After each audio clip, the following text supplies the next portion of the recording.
What's going on, guys? This is Rob, and if you're enjoying the content here on my channel, then make sure you hit the like button and make sure you hit subscribe so you can help decide what direction the content on my channel goes in the foreseeable future. Okay, so continuing our trend covering some older Iron Man stuff, we actually pick up with a story called The Secret Origin of Tony Stark. Now, technically speaking, this was something like 12 issues long, and it's actually split into like 3 or 4 different storylines. In the first part, it's like 3 issues, and then 3 issues, and those are 2 story arcs. And then in the second part, it's like 4 issues and 2 issues, and those are 2 story arcs. But we're not going to worry about all that. We're just going to kind of finish the first 2 and then go to the second 2 and then call it a day. So it'll make sense as we go through it. And in fact, you really won't even notice the transition from one storyline to another. But the cool thing about this one is that, remember, this is when Tony Stark had basically taken off from Earth and joined the Guardians of the Galaxy for a time, and then he actually ended up defecting from the Guardians of the Galaxy. And so what this does is this actually picks up in the aftermath of the Avengers versus X-Men storyline. Now, basically that story just dealt with the idea of the return of the Phoenix Force. Now, that whole Avengers versus X-Men storyline branched out into a litany of different things. The fact remains that with Tony Stark, after the events of Avengers versus X-Men, he had basically just kind of bailed out. And so what this does is show us that there are galaxy sweeping ramifications for the things that go on with regards to planet Earth and the things that various heroes do. And so of course, with Tony Stark kind of, being really chatty, talking up a woman from a different world, what's kind of cool about this is that this is a group called the Valdi, and they are really kind of like the harbingers of a lot of different races that have existed over the years in Marvel Comics. And in fact, that's really kind of what Kieran Gillen's throwing in here. It's a little bit of a retcon. In terms of the different races in Marvel, whether it's like the Shi'ar or the Kree or the Skrull, whatever the case they may be, we always kind of assumed they just evolved in their own section of the universe. And in a lot of ways they did. But what this story about the Valdi does is it tells us that somewhere along the line, they came into contact with the Shi'ar, which is why the Shi'ar look like the Valdi. They dress like the Valdi, the fashion aspect imprinted on them. There were other elements of their own society that imprinted on the Kree and on the Skrulls and so on and so forth. And so it's one of these things where, well, I wouldn't say the Valdi were like progenitors for all beings in existence. Their role within the universe certainly helped to influence other races around the universe in terms of their evolution and how they progress. The funny thing about this is that this chick's like one of those crazy religious girls, but for Tony, it's really just kind of like one of those one-offs, where like you get with her, then you bail, and you never have to deal with her craziness. The problem with this is that when she sees what he looks like under his mask, she freaks out and she just starts reading him the riot act. She's just like, "You're hideous under your mask." Which really kind of sucks. It really kind of blows because he was expecting, to have a happy ending to the night, which he doesn't really get. But ultimately, he's basically attacked by the Valdi directly, at least by some of their cops, and brought before their high priestess. And what we end up finding out is that the Valdi, like so many other races across the Marvel Universe, especially the Shi'ar, basically worshipped the Phoenix Force. And so the idea here is that because Tony Stark and the Earth-based superheroes effectively destroyed the Phoenix Force, he is going to be held accountable for that crime in particular. Now, what this does is this actually brings in a character called Recorder 451. Now, the Recorders are created by a race called the Regellians, and in fact, they actually date all the way back to 1966 with Thor number 129, which is when they were first introduced. And what's funny about that, because we're really just kind of coming out of it, their introduction actually centers around Ego the Living Planet, which is really kind of interesting. It's really kind of funny how it all ties together. But back when Ego first popped up in Marvel Comics, he was just like a sentient planet that just existed in this place called the Black Galaxy, and they called it that way because everything that came into contact or came into that galaxy was basically absorbed and ingested by Ego the Living Planet to both provide him with the energy he needs as well as absorb their knowledge and expand his own intelligence. Now, of course, this eventually dead-ended into a story where Thor and Galactus fought Ego, and then Galactus just like strapped a rocket to his back end and sent him just hurling across the universe. It was weird, but the fact remains that the Regellians were really more of like explorers and colonizers. And so the idea was that if the Black Galaxy is there and Ego the Living Planet threatens their existence, their goal was to essentially go out and explore the rest of the cosmos in order to find other worlds to settle on. And to do this, they created Recorders. And the Recorders are basically these robots that would just go out, they're more or less probes, they would go out, they would explore some predetermined destination in space, they would report back, their memories would be wiped, and they would repeat the process. That's all that they would do. Well, this particular guy, 451, for reasons that are not initially given to us, and in fact, reasons I don't even think are given to us at all, for whatever reason, he didn't go back, and instead he just kept exploring the cosmos. And so he's been around for millennia and basically just seen everything there is to see. And so we're actually going to find out that he plays a major role in the whole secret origin of Tony Stark. But 451 451 just kind of showing up and talking to Tony Stark is done for the purpose of actually breaking him out of jail, or at least trying to find a way to get him out of there. And so what happens is once he's brought before this tribunal, more or less, he basically demands trial by combat. And in doing so, he's paired up against, a handful of different people. Now, all the different trials he goes through, all the different battles he goes through are done for the charges he's facing. And he's facing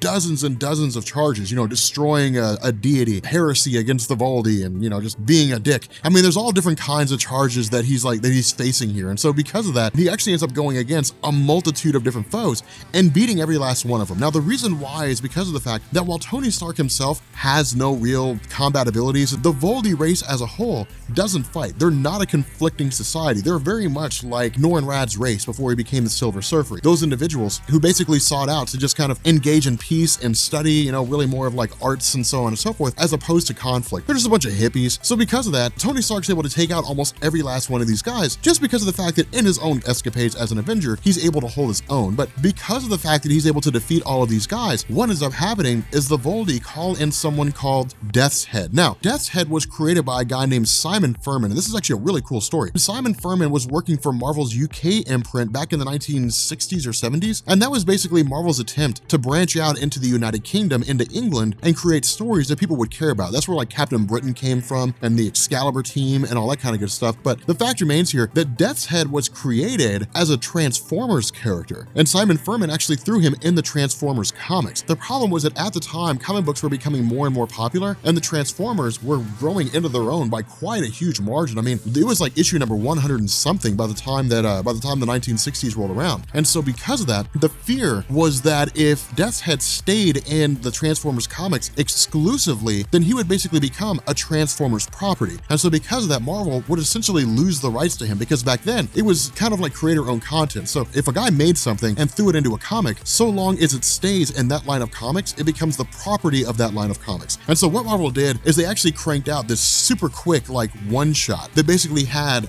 Death's Head inside a Marvel comic, which in turn meant Marvel could say, now he's the exclusive property of us. They in turn filed a copyright claim on Death's Head and then made Death's Head a Marvel character. And so it was really kind of cool the way they pulled that off. It was like She-Hulk, right? Like they wanted to do She-Hulk in the TV show, so Marvel cranked out a comic to make She-Hulk a Marvel character, and so then they had to go and just get permission from Marvel in order to include her in, and Marvel got all the money from the She-Hulk appearances that ever showed up outside of the comic books. But the fact remains that Death's Head is basically just a giant robot, and he's really a bounty hunter, but standing some 30 feet tall, he's a lot more powerful than Tony Stark is. So again, it's actually kind of crazy. Now, something else to point out here is that Tony Stark is forced to fight without his armor, and even those individuals that he's going against are forced to fight without weapons. So it's actually kind of a cool little tidbit here. But the fact remains that with him more or less being saved, this comes by way of his new AI called Pepper, which is basically just a way to maintain his connection to Pepper Potts when he's out in space. It's a totally it's an autonomous AI. It's not really Pepper Potts, it's just kind of modeled after her. But the way the Recorder 451 breaks Tony Stark out is by capturing something called the heart of the Voldy. And basically, this is a massive energy source the Voldy use to keep their society going and to keep their energies going, and does so by basically feeding on the excess energy of the Celestials and various other cosmic entities in the Marvel Universe. Well, the Celestials are none too happy about that, and apparently they've been searching around for the Voldy forever. With the heart of the Voldy, they were able to keep themselves basically hidden and protected. With the heart of the Voldy gone, the Celestials obliterate the entire place. They just kind of show up out of nowhere and destroy everything. So it's actually pretty wild, and it's pretty messed up. But ultimately, Tony Stark just kind of has to leave, just kind of has to let him go and fly off. And so what this does is it leads to him coming into direct contact with Death's Head himself. Now, of course, Death's Head had basically just kind of bailed out when everything was going to pot, when it all was kind of going to pieces. But Recorder 451 basically kind of took off and then kind of poked fun at Tony Stark a little bit, like, hey, catch me if you can, that kind of a thing. Well, the universe is a massive place. And so because of that, Tony Stark allying himself alongside Death's Head would give him resources to like the kind of things that bounty hunters only have. And he's eventually able to track down Recorder 451. What we end up finding out here, though, is that Recorder 451 basically set all this up. 451 essentially, as soon as Tony Stark and Death's Head show up, Recorder 451 hacks into Tony Stark's suit, takes control of his AI, and then it also turns out that he had basically paid Death's Head to lead Tony Stark here in the first place. And so the reason why is because of the fact that Recorder had to create a circumstance where Tony Stark would come to him. And the reason for that is because Recorder 451 has a very important piece of information. This piece of information being a message directly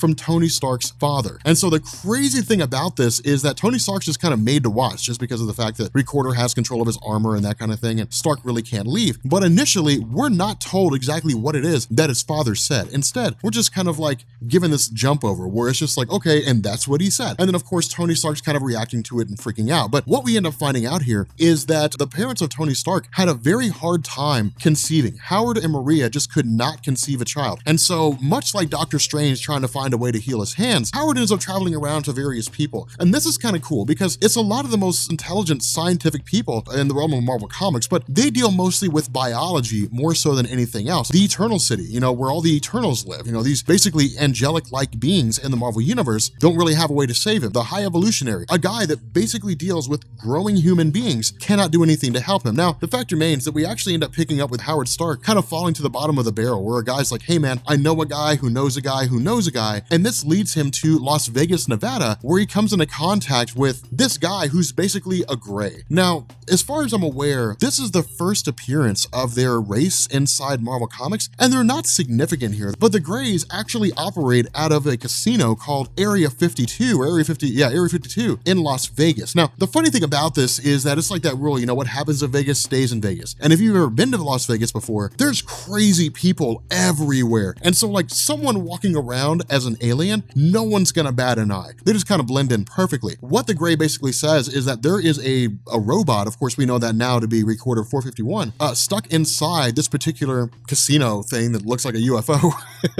And the idea is to basically break in and steal this recorder. Now, of course, the cool thing about this is that the recorder is not established to be the guaranteed way for Howard and Maria Stark to have a kid. Instead, what happens is the Gray says, hey, look, this robot supposedly has like traveled around the universe and seen everything. And so if there is a way for you to achieve whatever goal it is that you want to achieve, because, you know, Howard doesn't tell the Grays that he wants to have a kid or anything. He basically says, look, this recorder would be the way for you to be able to pull it off. And so ultimately what ends up happening is Howard Stark assembles his own team. It's kind of cool because it's like this 1960s kind of situation with all these different things unfolding. Now, keep in mind, because of the fact that this is the 1960s, the Marvel Universe is still relatively new at this point. I mean, in terms of superhero immersion. So like mutants are just now showing up. So things are still relatively new in terms of how it's all unfolding. But this is kind of fun because it turns into this sort of like heist mission, right? It's kind of like Ocean's 11 meets Marvel Comics, which I love Ocean's 11. And so I love this kind of scenario. This guy, the Gray, goes in and distracts the various members of his race who are here and are running this casino and essentially says, hey, look, this guy stole our robot and he took off over to this one location, and so we have to go find him. Now, what had happened here is one of the guys of Tony Stark's team used an image inducer and basically made Recorder 451 invisible, as well as him and Howard Stark. And so what this meant was that when the Greys showed up inside the room where the robot was supposed to be, to their eyes, it was invisible and it was gone. And so again, this is cool because it shows us that like some of the thievery and stuff and like some of the schemes are like pretty cool in terms of the kind of stuff that they were pulling off. And so ultimately they break it out, and we actually end up finding out that like Maria Stark, Howard Stark's wife, is basically like part of the whole thieves game. Like she's very much involved in this whole Black Ops-esque, you know, scenario. She's a pilot and all that stuff. And so it's really kind of cool. But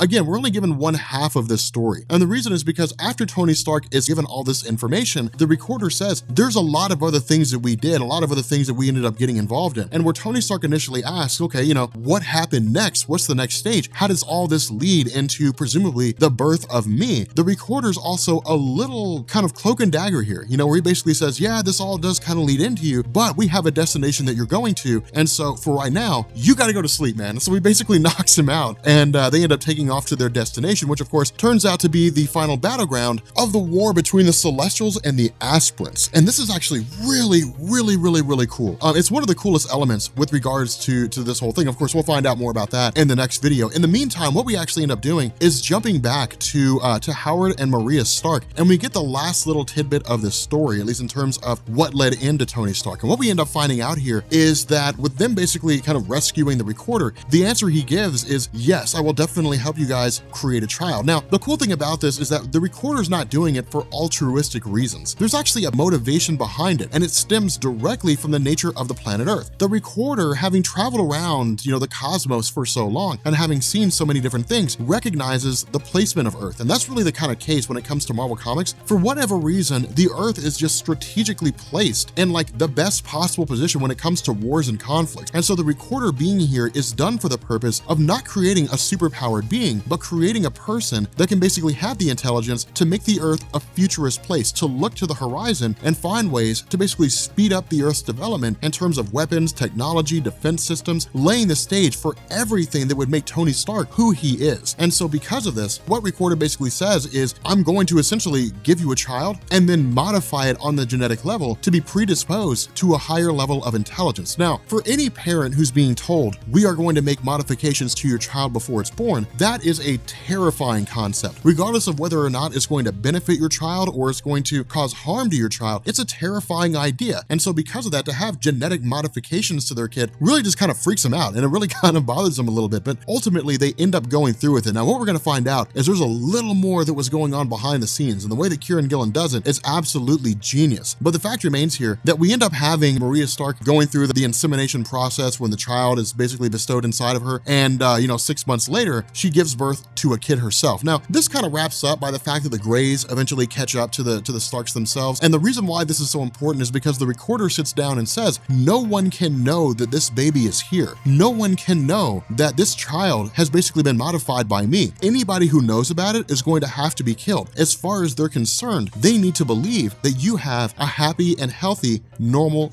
baby. And so if the Greys have stumbled across this, and if the Greys have realized that I, as a Recorder, am involved in the birth of your child, then they're going to put two and two together. And even if they don't come to the absolute truth, they're going to become information brokers. They're going to say a Recorder from a super advanced race is on Earth and helping a human couple give birth to a child. It probably did something to that kid that made it super advanced. And so again, it's actually going to speed up the timeline of the various races that would see the Earth as a threat and try to destroy it. And so in response, Howard Stark and this Recorder travel to this location of where the Greys are at and essentially kill them all. Now, Tony Stark's reaction to this, it's a lot of doubt. And so because of that, it's kind of a funny situation, because in this whole scenario, the Recorder basically says, hey, look at where you are right now. You're literally an engineer down to the genetic level. You were designed to just be that smart. And so again, it's really kind of cool to see a lot of this changing going on with regards to his character, a lot of this expansion being added here. And so ultimately, once we get to the question of, well, what happened next after the whole scenario with the Greys, Kieran Gillen ends the story. So we will find out in the next video what it is that goes on further with the whole idea of Tony Stark, because where this seems to be pretty self-explanatory and pretty interesting on the surface, when we get in depth, it's going to get a lot more interesting, because I will say this, nothing here is as it appears to be. But with that being said, guys, if you are new here to Comics Explained, make sure you guys hit the sub button to become part of the Rob Corps. If you guys enjoyed this video, be sure to drop a like, and yeah, I will catch you all later. Peace.